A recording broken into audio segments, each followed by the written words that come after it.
안녕하세요. 닥톡 네이버 지식인 상담의 신홍범입니다. 코골이 때문에 고생하시는 분들이 많이 있으신데요. 이 코골이를 방지하기 위해서 확실하게 좋은 방법이 없느냐라고 이제 문의하시는 분들이 있습니다.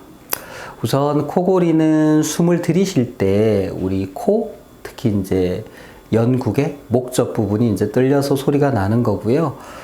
기본적으로 기도가 좁을 때 소리가 잘 납니다. 그래서 기도가 붙는 상황, 좁아지는 상황을 피하는 것이 필요한데요.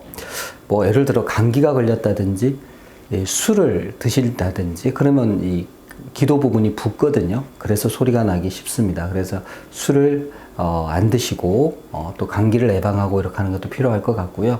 위식도 역류가 있는 경우에도 역류성 식도염이라고 해서 위산이 역류하는 경우에도 위산이 목젖 부분을 자극해서 붓는 경우도 있습니다.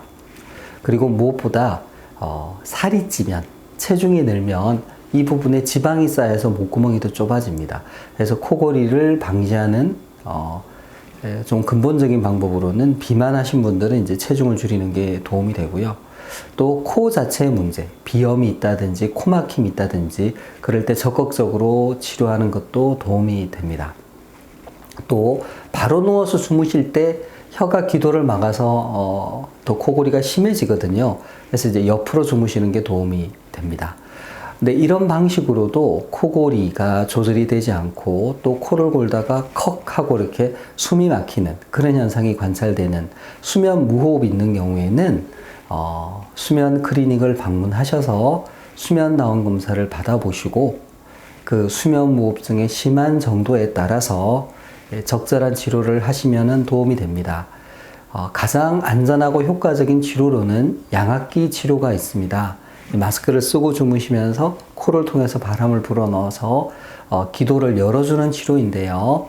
안전하고 효과적입니다. 또 최근에는 건강보험이 적용이 돼서 경제적인 부담이 많이 줄어들었습니다.